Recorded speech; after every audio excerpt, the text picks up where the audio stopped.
Pessoal da igreja, com a paz do Senhor, amém? Vou deixar aqui para os irmãos, e os irmãos podem ficar sentados mesmo, fazer uma leitura breve, que está no livro de 2 Samuel, capítulo 9, versículo 3 e 4. Confesso que eu estou nervosa, novidade, mas é uma responsabilidade, ainda mais no domingo. E às vezes a vontade é da gente falar assim, Senhor, mas é você mesmo. Hoje eu estou aqui e eu creio que amanhã vai ser você. Porque quando a gente levanta nossas mãos aqui para ministrar e falar, eis-me aqui, o eis-me aqui tem que acontecer, não é só de palavras, mas é de viver. E é uma responsabilidade grande. E eu falei, Senhor, eis-me aqui. E quando o pastor me mandou mensagem, eu demorei a responder. E o Senhor me fez lembrar, você disse, eis-me aqui. E eu quero viver esse eis-me aqui na mão do Senhor.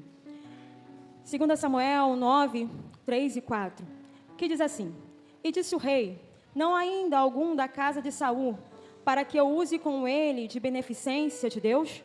Então disse Ziba ao rei, ainda há um filho de Jonathan, aleijado de ambos os pés. E disse ao rei, onde está? E disse Ziba ao rei, eis que ele está na casa de Maqui, filho de Ameniel, em Lodebar. A gente já ouviu muitas das vezes as ministrações, o pastor Paulo pregou recentemente sobre isso, e eu guardei no meu coração, você que está assistindo, se você quer rever a pregação, é só curtir, comentar, compartilhar a nossa página aí, que você vai poder rever as mensagens aqui pregadas. E o Senhor falou fortemente no meu coração. E eu falei, Senhor, mas é culto da comunhão. O que o Senhor quer falar comigo através disso? Se você não conhece a história de Mefibosete, esse filho de Jonathan, o rei Saul e Jonathan, eles foram para uma guerra. E nessa guerra Israel perdeu. Então, consequentemente, o rei e o seu filho morreu.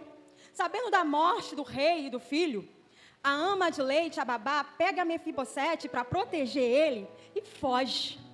Foge querendo proteger o menino. No meio do caminho, o menino se acidenta e fica aleijado dos pés.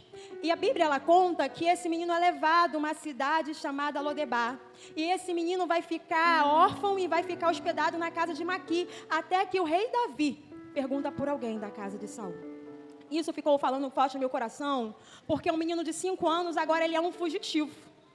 Ele não tinha culpa de nada que estava acontecendo. Mas ele se tornou um fugitivo.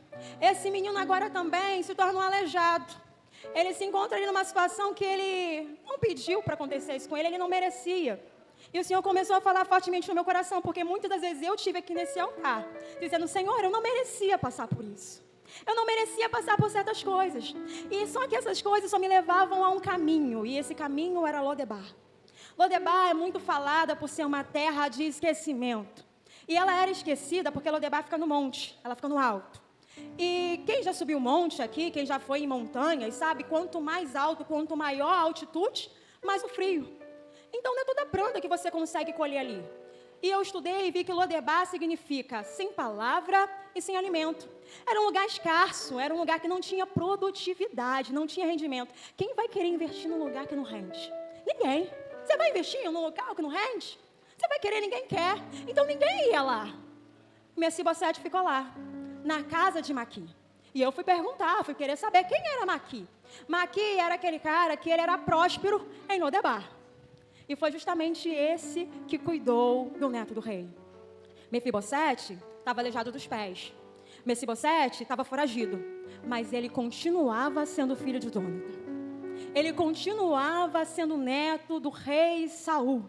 Você continua sendo filha do rei. Mesmo que você esteja em Lodebar, você continua sendo filho do rei. E Mefibosete, ele fica aleijado dos pés. E isso o Senhor falou no meu coração, porque os pés, ele tem algumas funções. E as duas principais funções dos seus pés é de te sustentar o seu peso. Fica assim em pé só para você ver. Você não consegue ficar de pé, você não consegue sustentar o seu peso. E a outra é de se locomover. Mefibosete agora ele perde tudo isso. Ele não consegue ir nem para o lado, nem para o outro, sem a ajuda de ninguém. Ele começa a depender de pessoas. Ninguém aqui quer ficar dependendo de ninguém. E aquele garoto começa a ser criado esperando alguém dar comida a ele, alguém dar banho a ele. Ele, além de ser fugitivo, aleijado, ele também é dependente de cuidados. Cuidados, às vezes, tão básicos, que você pega, vai no seu banheiro, escova o dente. Ele não tinha essa liberdade. Ele não tinha esse conforto. E o nome dele vem dizer distribuidor de vergonha.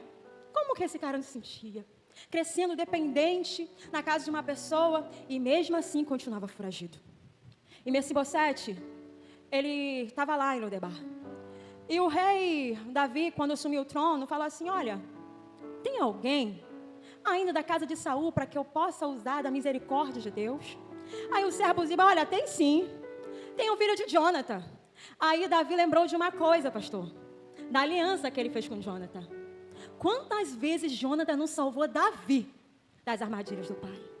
Quantas vezes ele não foi livrado? Aí Davi falou assim, olha, agora é a hora de eu usar com benevolência dele.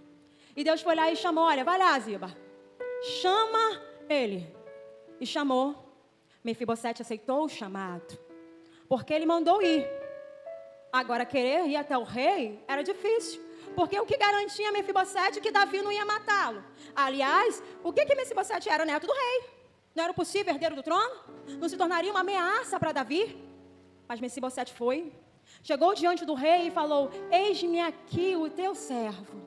Mefibosete entendeu que Davi estava naquele trono porque era escolhido e ungido por Deus. Mesmo que ele tivesse a linhagem real, o chamado estava sobre a vida de Davi. E Davi chega para Mefibosete e fala assim, olha, eu vou restituir tudo aquilo que foi do seu pai, tudo aquilo que foi do seu avô, eu vou te restituir tudo e você vai comer na minha mesa. E Mefibosete fala uma coisa com Davi, nos capítulos acima, e diz assim, o Senhor vai mesmo ser bom comigo, um cachorro morto? Um cachorro morto? Como não estava a alma desse homem? Como não estava a angústia do coração? O que você faz com um cachorro morto? O que você faz, pastor, com um cachorro morto? O que você faz? Poucas são as pessoas que fazem um velório de um cachorro que morreu. Olha como esse homem se sentia. Ele falou assim, olha, eu não mereço porque eu sou um cachorro morto. Mas Davi falou assim, olha, eu fiz uma aliança e você merece sim, porque você é filho do rei Saul. Você tem descendência real. Seu nome pode até significar distribuidor de vergonha. As pessoas vão querer olhar para aquilo que te envergonha e às vezes você também. Você vai olhar para você e o que te envergonha vai cada vez mais te aproximar de Lodebar. E quando eu comecei a ler, foi isso que o Senhor começou a falar comigo. E eu no meu trabalho eu comecei a chorar. Porque cada decepção que eu tinha, eu ia para Lodebar. E vinha outra e eu só queria ficar em Lodebar. E vinha mais outra e eu ficava em Lodebar. Eu vinha aqui todos os cultos, mas eu preferia ficar em Lodebar, que ninguém fosse lá me encontrar. Lodebar parecia aconchegante para mim, porque às vezes eu tinha vergonha da minha situação, porque eu estava aleijada dos pés. Tinha sangue real, mas eu estava com meu coração ferido. Eu olhava e falava, Senhor, eu não merecia. Eu fui ter meu filho e eu quase morri. E eu novamente falava, Senhor, eu não mereço. Passando um pouco tempo, a doença entra na minha casa. E só Deus sabe como que eu fiquei. Mas durante todos esses momentos eu lembrei. E aqui entra a Maqui. Eu estava em Lodebar, mas tinha Maqui. Tinha a Juliana que falava, Flávia, hoje eu fico com a Alane para você ir para o hospital. Tinha alguém que chegava, olha, esse pacote de fralda aqui é para o Isaac. Meu filho tinha apenas 6 meses. E eu ali em Lodebar, eu ali naquela aflição, e só falando, Senhor, eu não mereço isso. Deus, eu não suporto, para que eu nasci? Que tanto sofrimento é esse? Eu só queria ficar em Lodebar. Lodebar parecia ser mais aconchegante. Flávia, mas é um lugar de vergonha. Lá é um lugar onde as pessoas não têm palavra, não têm prosperidade. E é lá que eu estava. Era justamente lá que eu estava acomodada, porque a alma estava ferida. Vim aqui todos os cultos e como eu glorificava e me derramava em lágrimas, porque eu pedia ao Senhor, Senhor, um dia eu vou sair deste lugar. E num culto, quando a irmã Nalva começou a ministrar e falou, fala Deus, fala Deus, toca-me com brasas do altar, fala Deus, fala Deus, firme, alegremente ao teu mandar. Eu ouvi Deus me chamar naquele dia. Eu ouvi Deus falar, olha, sai de Lodebar, aí não é o seu lugar. O que você tem medo, que te envergonha, não é o seu lugar. Eu não vou te chamar pela sua vergonha, eu vou te chamar como filha do rei. Vai sentar na mesa assim e eu vou restituir tudo que você perdeu. Sai de Lodebar. Eu não sei, querido, o que te levou a Lodebar. Eu não sei o que você passou, o que feriu o teu coração. Talvez você foi quem machucou alguém, e isso é a tua vergonha. Talvez você é quem está machucado, e isso é a tua vergonha. Mas o Deus que tem curado a minha alma, que Ele me tirou de Lodebar, porque Ele mandou alguém lá. A irmã Nalva estava aqui cantando, ministrando. Enquanto ela ministrava, Deus chamava: sai de Lodebar, porque eu quero restituir a sua vida. Mas sai de Lodebar. Aceitar o convite é uma escolha sua. Vir para perto do Pai é uma escolha sua. Assumir a sua descendência de filho do rei é uma escolha sua. Mas Flávia, eu estou como um cão morto. É fértil. Ninguém quer nem chegar perto, nem se aproximar de mim. Mesmo assim, o rei manda te chamar. O rei manda te chamar. Mefibosete, ele é sentado ao rei, mas ele continua aleijado dos pés. Ele não foi curado. Ele continua aleijado. Só que Ziba, que cuidava dele, que instruía ele, ensinou ele a cavalgar. Ele agora não tinha as pernas, mas ele conseguia conduzir um cavalo. E ele conseguia cavalgar, ele ia cavalgando. Você pode até estar ferido, você pode estar até machucado. Deus vai te dar estratégia e Ele vai curar você. Eu não sei de que maneira Ele vai fazer, mas Ele vai curar. Porque Deus tem me curado.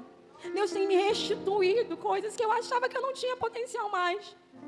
Coisas que eu falava assim, eu não tenho mais capacidade para isso. Eu não consigo mais. Para mim não dá mais, mas o Senhor me chamou e eu disse, eis-me aqui. Quantas vezes eu falei, Senhor, tudo que eu quero é morrer. Senhor, eu não aguento o que eu estou vivendo, Jesus. Por que tudo isso? Tudo tem um propósito, querido, você pode até não entender. Mas o Deus que tem curado a minha alma, Ele está disposto a curar você também. Essa ferida, essa dor e esse choro que só você e seu travesseiro sabe.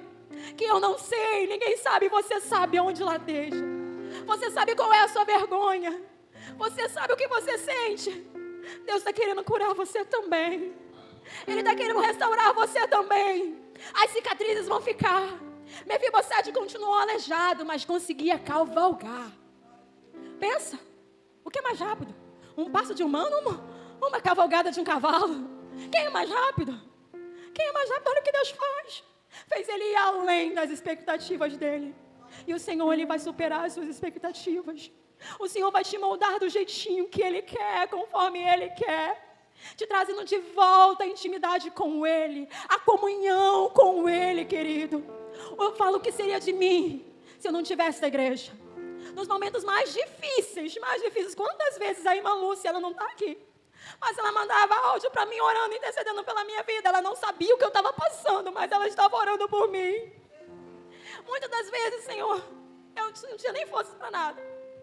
Mas Deus ia lá e mandava recursos. Deus provia, Deus atendia. E eu falava, Senhor, tem de misericórdia de mim, é mais um ano. E você não tem expectativa de nada, porque era só mais um ano. Só vivia por viver. Você não tem projeto nenhum mais, é só mais um dia. E mais um dia. Mas Deus te convida a restaurar os seus sonhos. Voltar a sonhar de novo, se achegar para Ele de novo. A falar, Senhor, eu quero, Senhor, essa transformação na minha vida. Deus tem me feito e me colocado em lugares onde eu jamais, querido, jamais imaginei. Onde eu jamais, mesas que eu jamais imaginei sentar.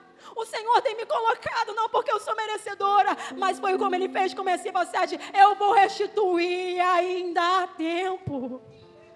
Ainda há tempo, querido, ainda há esperança. Lodebar não tem nada para te oferecer. Não tem palavra. Não tem produção. Não tem nada. Mas Deus tem uma mesa, um banquete te esperando. Deus tem coisa nova para a sua vida. Eu não sei quais são as cicatrizes que você tem. Eu não sei o que você precisa ser restaurado. Mas tem um Deus que te abraça, que te acolhe, que manda provisão. Que no momento que você acha que não tem mais jeito, Ele te surpreende muito. Quantas vezes eu fui prova disso? Precisava comprar um remédio, 2.000 e pouco. Eu falava, Senhor, eu não tenho. E eu conseguia comprar o remédio, quando não conseguia, ganhava. É provisão. Mãe, eu tenho que fazer biópsia. E minha mãe falava, descansa. E eu falei assim, mãe, não dá, porque a fralda do menino acabou. Não dá, porque o leite acabou. E com obra e tudo junto. E eu estava como? Falando, Deus, por quê? Deus, por que eu? Não tinha outra pessoa, não. Por que eu? Logo eu, Deus. E é uma atrás da outra. E uma atrás da outra. Aí chegou uma hora que Ele olhou para mim. E hoje Ele está olhando para você. Hoje Ele está falando com você também. Eu não estou contando aqui um pouquinho da minha história para te comover, não. Mas é para você entender que Deus restaura a vida, que Deus transforma. Hoje meu filho está ali dormindo, e eu agradeço tanto a Deus por ver meu filho crescer. Tanto a Deus por ver meu menino crescer, porque o primeiro ano de vida dele, queridos, eu não sei nada. Não me pergunta com quantos meses ele andou, com os dentes, quando que veio, eu não sei. Eu estava no hospital, dentro de uma oncologia. E aí eu pedia você fico. E às vezes eu vinha e recebia um abraço, e vinha alguém, me abençoava com dinheiro, às vezes eu nem pedia nada. Mas olha, Deus me tocou.